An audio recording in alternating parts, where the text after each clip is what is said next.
Captain Marcus Chen wiped sweat from his forehead as he checked the cargo manifest one more time.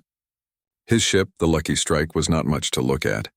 The hull had dents from countless asteroid impacts, and the engines made sounds that would worry any sane pilot. But she was his, and she had never let him down. Marcus was heading to the Outer Rim colonies with medical supplies and food. It was dangerous work, but someone had to do it. The big shipping companies would not risk their expensive ships in the lawless frontier zones. That left pilots like Marcus to fill the gap. He was 3 days out from Earth when his sensors picked up something strange. A massive ship was drifting in space, dark and silent. Worse, there were other ships around it. Ships with the jagged, aggressive design of the Korthax Empire. Marcus knew he should keep flying. The Korthax were bad news. They conquered planets and enslaved entire species. Getting involved with them was a good way to end up dead or worse. But something made him slow down and take a closer look. The big ship was beautiful, even damaged as it was. It had smooth curves and crystal-like decorations that caught the light from the nearby star. This was a Zephyrian vessel, Marcus realized. He had seen pictures of their ships before, but never one in person. The Zephyrians were an ancient race with powerful minds. They could speak to each other without words and had technology that seemed like magic. Most humans had never even seen a Zephyrian. They kept to themselves in their corner of the galaxy, ruling over dozens of smaller species. Marcus watched as Korthax fighters swarmed around the Zephyrian ship like angry wasps. Explosions bloomed along its hull. Whatever fight had happened here, it was almost over. The beautiful ship was dying. He should leave. This was not his problem. He was just a cargo pilot, not a soldier. But as Marcus reached for the controls to jump away, he saw something that made him freeze. A section of the Zephyrian ship broke away, spinning into space. Through his telescope, Marcus could see bodies floating in the wreckage. Some were still moving, still alive. They were going to die out there in the cold vacuum, and there was no one to help them. No one except him. Marcus cursed under his breath and changed course toward the wreckage. His ship was small and fast. Maybe he could get in and out before the Korthax noticed him. It was crazy, but he could not just watch people die when he might be able to save them. The Lucky Strike slipped between chunks of debris, using them as cover. Marcus had to admire the skill of whoever had designed the Zephyrian ship. Even broken, it was incredible. The metal seemed to flow like liquid, and strange lights pulsed through crystal veins in the hull. He found an airlock that was still intact and docked his ship. The magnetic clamps engaged with a solid thunk. Marcus grabbed his emergency kit and put on his helmet. Time to see if anyone was still alive in there. The inside of the Zephyrian ship was like walking through a dream. The corridors were wide and filled with soft-colored light.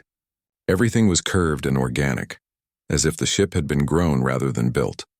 But the beauty was marred by damage. Sparks flew from broken systems, and the air tasted of smoke and ozone. Marcus followed the main corridor toward what he hoped was the command section. He found bodies along the way. Zephyrian soldiers in elegant armor lay where they had fallen.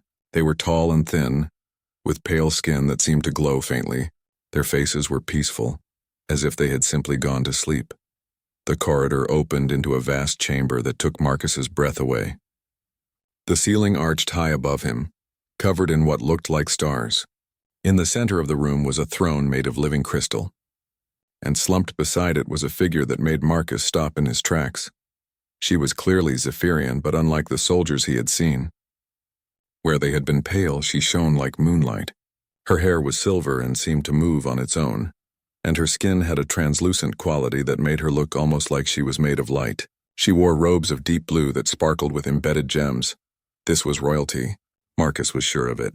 Everything about her spoke of power and grace, even as she lay unconscious among the ruins of her throne room. She was also dying. Marcus could see the blood on her robes, and the way her breathing was shallow and quick. Whatever injuries she had, they were serious. Marcus knelt beside her and checked for a pulse. Her skin was cool to the touch, but he found a heartbeat. It was weak but steady. She was alive, but not for long without help. As he examined her injuries, her eyes opened. They were the color of deep ocean water, and they looked at him with surprise and confusion. She said something in a musical language that Marcus did not understand. "Hey, it's okay," Marcus said, keeping his voice calm and gentle. "I'm here to help." "Can you understand me?" She stared at him for a moment, then nodded slowly. When she spoke again, it was in accented but clear English. You are human, she said, as if she could not believe it. That's right. I'm Marcus. What's your name? I am Queen Lyralee of the Zephyrian Dominion. Her voice was weak but proud. Why are you here? Your species has no alliance with mine. Marcus helped her sit up, wincing at the pain that crossed her face. I saw your ship in trouble. Thought maybe I could help. Help? She looked at him with those incredible eyes. You risked your life for strangers? Seemed like the right thing to do, Marcus said simply. Before she could respond, an explosion shook the ship. The lights flickered and Marcus heard the distant sound of metal tearing. The Korthax were not done with this ship yet. We need to go, Marcus said. Can you walk? Queen Lyralee tried to stand but collapsed back down with a gasp of pain. Her left leg was clearly injured, possibly broken. Marcus did not hesitate. He scooped her up in his arms, surprised at how light she was. I can carry you. My ship is not far. She looked at him with an expression he could not read. You would do this? Carry me to safety? Lady, I did not come this far just to leave you behind. Marcus ran through the corridors as the ship shook around them. Emergency lights flashed red, and he could hear the groaning of stressed metal. The ship was breaking apart and they were running out of time. They reached his airlock just as another explosion rocked the Zephyrian vessel. Marcus practically threw Queen Lyralee through the hatch and sealed it behind them. The Lucky Strike detached from the dying ship just as that section collapsed into twisted metal. But they were not safe yet. As Marcus strapped the Queen into his co-pilot's seat, his sensors screamed warnings. Korthax fighters were coming their way. Drawn by the energy signature of his engines, hold on, Marcus said, his hands flying over the controls. This is going to get rough. The Lucky Strike was not a fighter, but she was fast and Marcus knew how to fly her. He dove toward the nearest asteroid field using the rocky maze to break up pursuit. Laser fire lit up space around them as the Korthax gave chase. Queen Lyralee watched in fascination as Marcus threw their ship through impossible maneuvers. He flew like the asteroids were old friends, dancing between them with casual skill. Gradually, the laser fire faded behind them as they lost their pursuers in the maze of rock and ice. When they finally reached clear space, Marcus set course for the nearest safe harbor. Only then did he look over at his passenger. Queen Lyralee was staring at him with an expression of wonder. Why? She asked softly. Why did you save me? Marcus shrugged. Because you needed help. That's what people do, right? Help each other? She was quiet for a long moment. Not in my experience, she said finally. Not without expecting something in return. Well, Marcus said with a grin, maybe you've been hanging around the wrong people. For the first time since he had found her, Queen Lyralee smiled. It was like watching the sun come up. The escape pod crashed into the barren moon with a bone-jarring impact that left both passengers unconscious for several minutes. When Marcus came to, his head was pounding and the taste of blood filled his mouth. Beside him, Queen Lyralee was stirring slowly, her hand pressed to her forehead. Their ship was gone. During the escape from the Korthax fighters, the Lucky Strike had taken a hit that ruptured her fuel lines. Marcus had barely managed to get them to the escape pod before the ship exploded in a brilliant flash of light. Now they were stranded on this dead rock with whatever supplies the pod carried. Marcus checked the pod's systems while Queen Lyralee examined her injuries. The good news was that they had air recyclers, water purifiers, and enough emergency rations for about 2 weeks. The bad news was that the communication array was damaged and their location beacon was not working. No one is coming for us, Marcus said after checking the systems twice. We're on our own. Queen Lyralee looked around the cramped pod with obvious discomfort.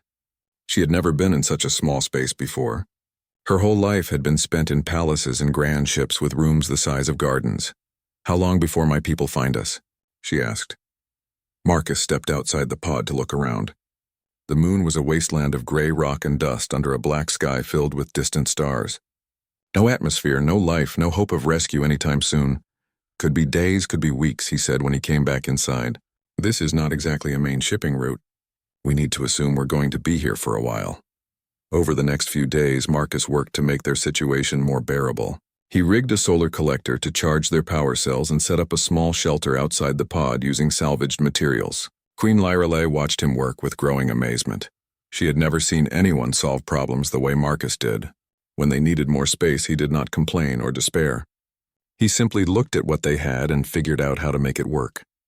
When the water recycler started making strange noises, he took it apart and fixed it with spare parts from other systems.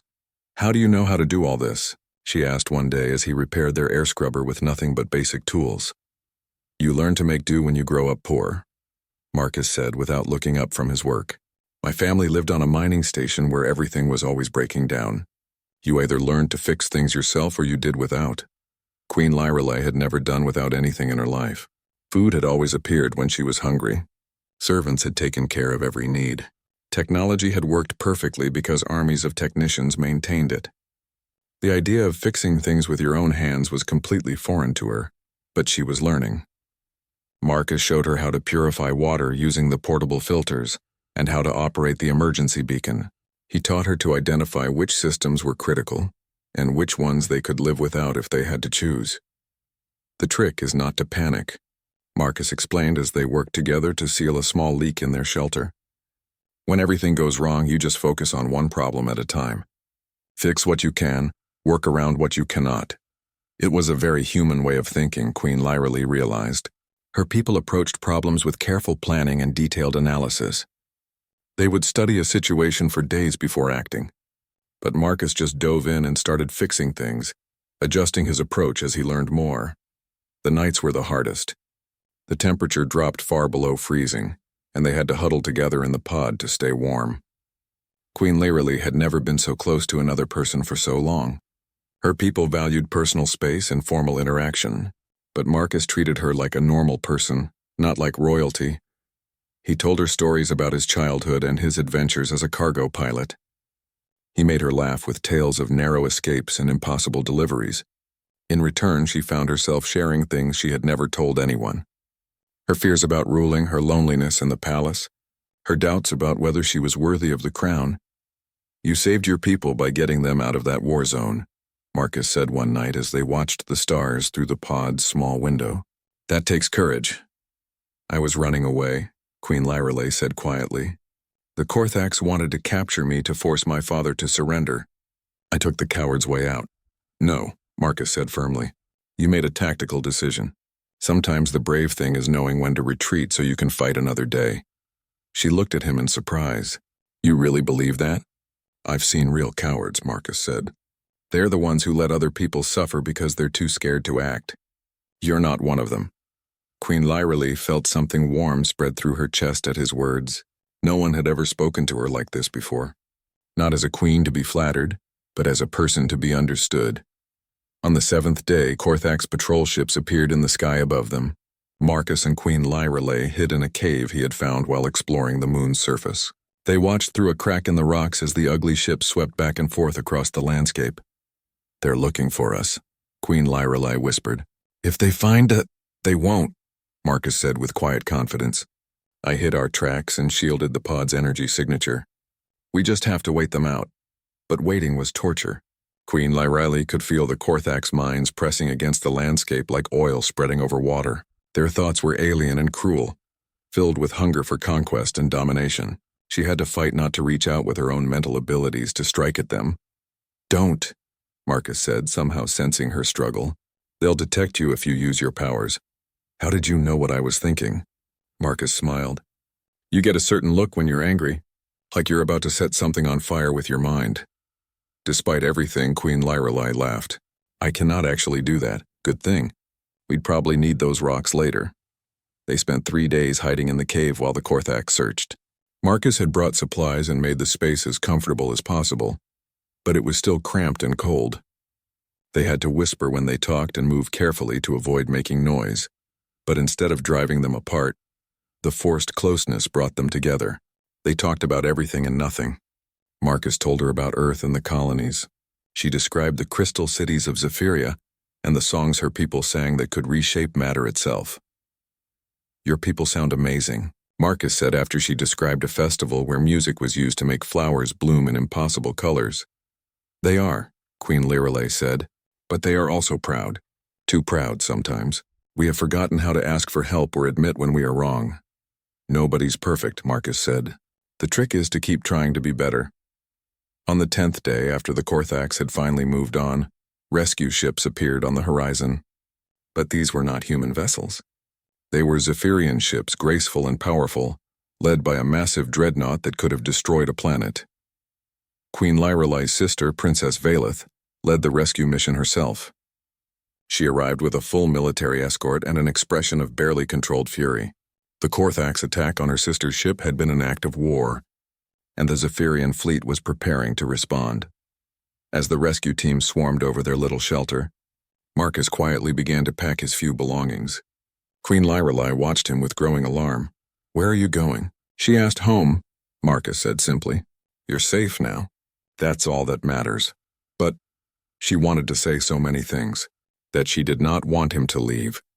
That these 10 days had been the most real she had ever felt. That she had feelings for him that she did not understand. Instead, she said, "How can I repay you?" Marcus shouldered his pack and smiled at her. "You don't owe me anything. Take care of yourself, Your Majesty." He walked away as the Zephyrian soldiers formed an honor guard around their queen. In the confusion of the rescue operation, he simply vanished. By the time Queen Lyrelai thought to look for him, he was gone. Princess Valeth found her sister standing alone outside their old shelter, staring at the empty horizon. "Who was he?" Valeth asked. "His name was Marcus Chen," Queen Lyrelai said softly. "He was an extraordinary. A human? Yes, but not like any being I have ever known." As the Zephyrian ships jumped back into hyperspace, Queen Lyrelai carried with her a new understanding of what it meant to be truly noble. It had nothing to do with bloodlines or power. It was about the choices you made when no one was watching, about the help you gave without expecting anything in return. She had learned this from a simple cargo pilot who had risked everything to save a stranger. And somehow, she knew her life would never be the same. 5 years had passed since the rescue, and the galaxy had changed in ways that no one could have predicted. The transformation began with Queen Lyrelai, who returned to Zephyria a different person than the one who had left. Her father, Emperor Thalarin, noticed the change immediately. Where once his daughter had been distant and formal, she now spoke with passion about justice and protection for the weak. She challenged ancient traditions and questioned policies that had stood for thousands of years. "The lower species serve us willingly," Emperor Thalarin said during one of their heated discussions. "It has always been this way. Serve us because they have no choice," Queen Lyrelai countered. "When did we last ask what they truly want?" The old emperor was confused by his daughter's new ideas, but he loved her and listened. Slowly, she began to implement small changes. Trade agreements were renegotiated to be more fair. Tribute requirements were reduced. Most importantly, she established new protocols for responding to distress calls from any species, not just Zephyrian allies. When Emperor Thalarin died peacefully in his sleep 2 years later, Queen Lyrelai ascended to the throne as Empress. Her first act was to issue what became known as the Chen Doctrine, though few outside her inner circle knew where the name came from. The doctrine was simple. The Zephyrian Dominion would use its power to protect those who could not protect themselves. When pirates raided a Balerian mining colony, Zephyrian ships drove them off and asked for nothing in return. When plague struck the waterworlds of Aquatica, Zephyrian medical ships brought aid and expertise without demanding payment. The other major powers watched these developments with suspicion. The Galactic Council had been built on the principle that each species looked after its own interests first. The Zephyrians had always been aloof and superior, content to rule their corner of space without interfering elsewhere.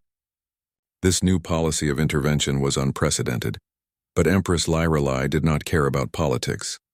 Every time she made a decision, she found herself asking a simple question: what would Marcus do? The answer was always the same. He would help, regardless of the cost or consequences. Meanwhile, in human space, Marcus Chen had become something of a legend himself. Word of his rescue of the alien queen had spread through the cargo pilot networks and beyond. Young humans spoke of him with admiration, and his example inspired others to take risks for strangers. But Marcus himself had changed too. During his time with Queen Lyrelai on that barren moon, something had happened to him. Exposure to her telepathic abilities and the exotic technology of her ship had awakened dormant parts of his mind. He found himself able to sense danger before it appeared, and to understand alien technology in ways that should have been impossible. He used these new abilities carefully, secretly. Marcus began seeking out situations where help was needed most. He rescued miners trapped in collapsed tunnels on Kepler 442b. He evacuated civilians from a space station before pirates could capture them. He delivered medical supplies to plague-stricken worlds that the major shipping companies had abandoned. Other humans began to join him. They called themselves the Outriders, and they followed Marcus's simple creed: help those who need it, ask for nothing in return, and disappear before anyone can thank you. They operated in secret, using unmarked ships and false identities. The Outriders became a mystery that puzzled intelligence agencies across the galaxy. Distress calls would go out, and before any official rescue could be organized, the Outriders would appear. They would save whoever needed saving and vanish again, leaving behind only grateful survivors and confused authorities. Marcus found purpose in this work that he had never felt before. Every rescue reminded him of that day when he had found Queen Lyrelei in her broken throne room. The memory of her face when she realized he had come to help her, expecting nothing in return, drove him to keep going even when the mission seemed impossible. But he often wondered what had happened to her. Sometimes, in the quiet moments between missions, he would look up at the stars and think about those 10 days they had spent together. She had shown him a different way of looking at the universe, where duty and honor meant more than profit and survival. Unknown to Marcus, Empress Lyrelei thought about him just as often. She had search teams looking for him throughout human space. But Marcus had become very good at staying hidden. She wanted to thank him properly, to show him what his example had inspired, but more than that, she simply wanted to see him again. The changes in both their lives created ripples throughout the galaxy. Other species began to question the old ways of doing things. If the mighty Zephyrians could change, perhaps others could too. Small acts of kindness between species became more common. Trade relationships became more fair. The cruel practice of enslaving weaker species began to decline, but not everyone welcomed these changes. The Korthax Empire watched the growing cooperation between species with alarm. Their whole society was built on conquest and domination. If other species started working together instead of fighting, it would threaten everything the Korthax had built. Emperor Vorthak, the brutal leader of the Korthax, decided that the source of this problem had to be eliminated. Intelligence reports pointed to the Zephyrian Dominion as the center of the new cooperative movement.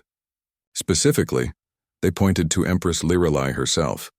She has become dangerous, Vorthak told his war council. Her ideas spread like a disease through the galaxy. If we do not stop her, our empire will crumble. The Korthax began preparing for war on a scale not seen for centuries. They developed new weapons specifically designed to counter Zephyrian advantages. Psychic dampening fields that could neutralize telepathic coordination, quantum disruptors that could tear apart the living crystal technology of Zephyrian ships. But most importantly, they planned to strike at the heart of the Dominion. Zephyria Prime, the capital world, would be their target. If they could capture or kill Empress Lyrelei, the reform movement would collapse and things could return to the old ways. Empress Lyrelei's intelligence network brought her warnings of the coming invasion. But the reports were fragmentary and unclear. The Korthax had hidden their preparations well, and by the time the true scope of their plan became apparent, it was almost too late. The attack came without warning on a quiet morning when Zephyria Prime was at peace. Korthax ships dropped out of hyperspace by the thousands, their hulls black against the stars. The orbital defenses fought bravely, but they were overwhelmed by sheer numbers and superior technology. Within hours, Korthax forces had landed on the planet's surface and were fighting their way toward the capital city.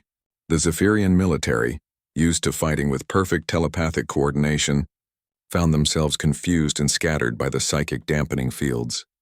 Empress Lyrelei stood in her throne room, watching through the great crystal windows as explosions lit the sky above her city. Her advisors begged her to evacuate, but she refused. "If I run now, my people will think I have abandoned them," she said. "I will not make that mistake again." She was thinking of Marcus and how he had stayed to fight even when the odds were impossible. She had learned courage from him, and now she would show that courage to her people, even if it meant dying in her throne room. The palace guards prepared for a final stand as Korthax forces fought their way through the city. The sound of battle grew closer with each passing hour. Soon, very soon, they would break through the palace defenses. Empress Lyrelei stood before her throne, dressed in her finest robes and wearing the crown of her ancestors. If she was going to die, she would die as an empress should. But in her heart, she wished she could see Marcus one more time, to tell him how much his example had meant to her and to her people. She did not know that at that very moment. Marcus Chen was racing through hyperspace towards Zephyria Prime. He had heard about the invasion through the Outrider network, and he was coming as fast as his ship could carry him.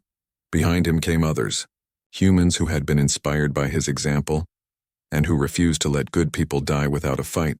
They were badly outnumbered and outgunned, but they were coming anyway, because that was what humans did.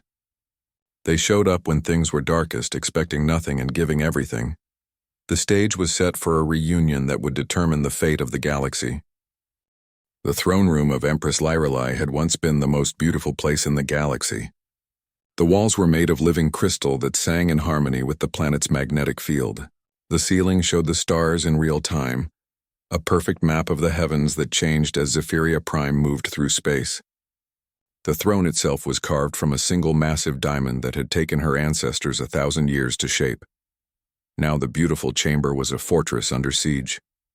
The crystal walls were cracked from nearby explosions, and the star ceiling flickered as power systems failed throughout the palace. The sweet harmony of the crystals had been replaced by the harsh sounds of war. Empress Lyrelai stood before her throne, surrounded by the last of her personal guard.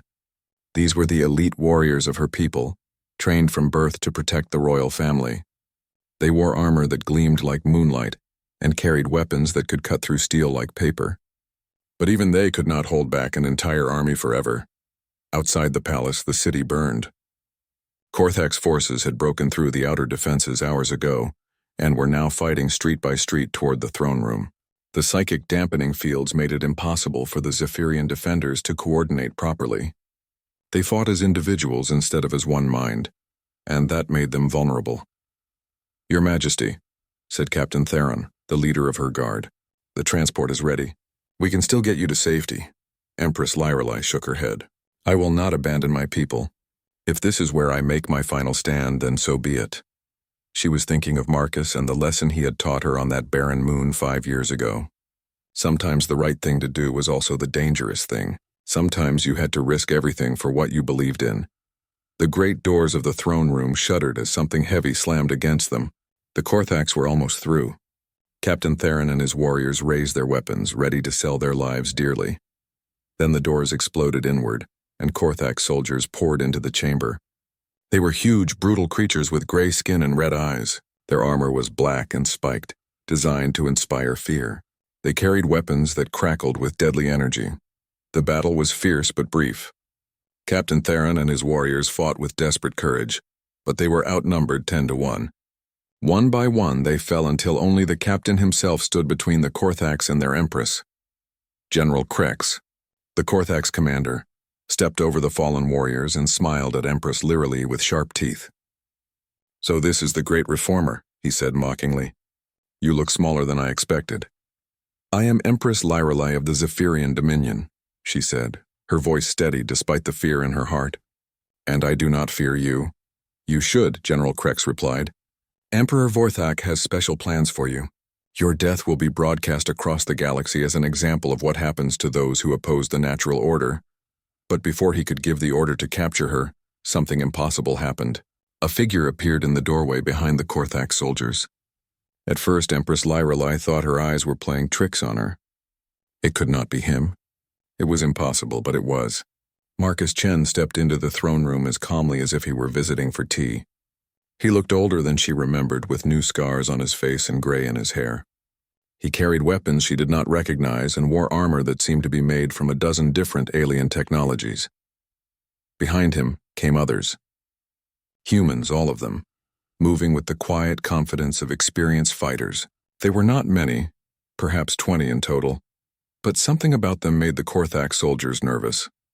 "Sorry I'm late," Marcus said to Empress Lyrelai, as if 5 years had been 5 minutes. "Traffic was murder getting through your orbital defenses." General Krex spun around, his weapon raised. "Who dares interrupt the Emperor's justice?"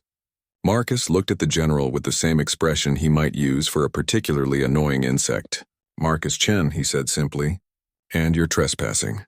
The name meant nothing to General Krex, but it meant everything to Empress Lyrelai.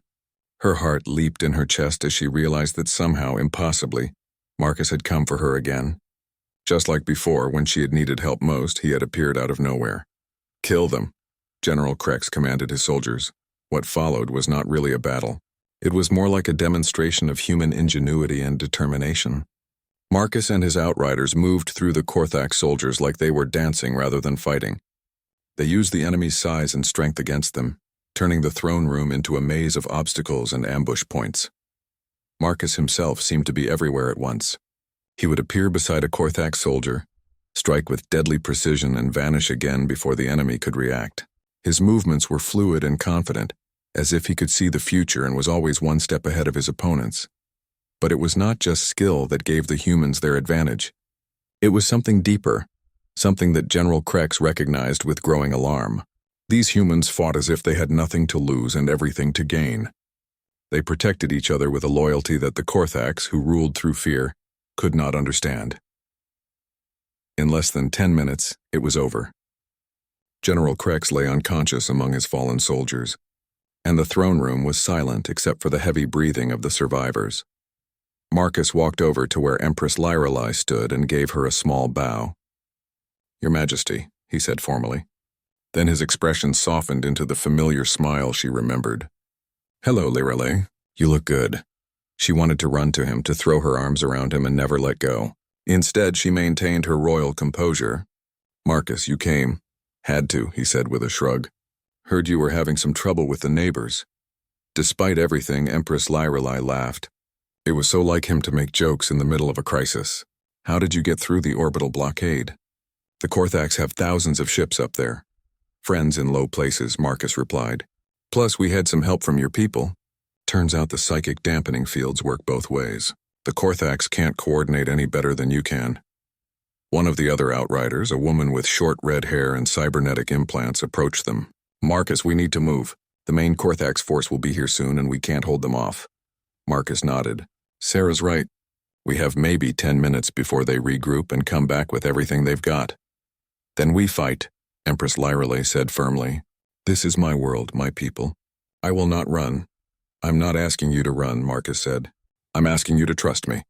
Do you remember what I taught you on that moon?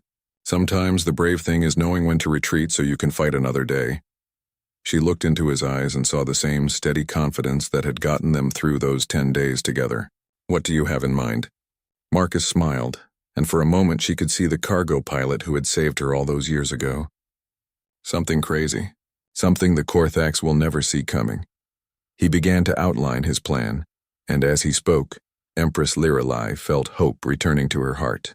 It was insane, dangerous, and would probably get them all killed. It was also exactly the kind of impossible solution that only Marcus could have thought of. "You want to overload the planetary shields?" she said slowly.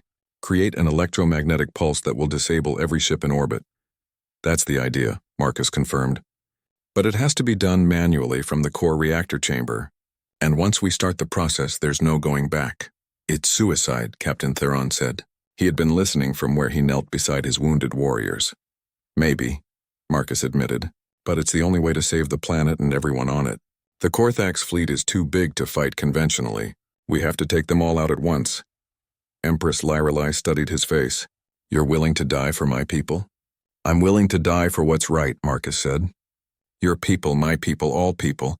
Everyone deserves to be free." She felt tears in her eyes. This was why she had fallen in love with him, though she had never admitted it even to herself.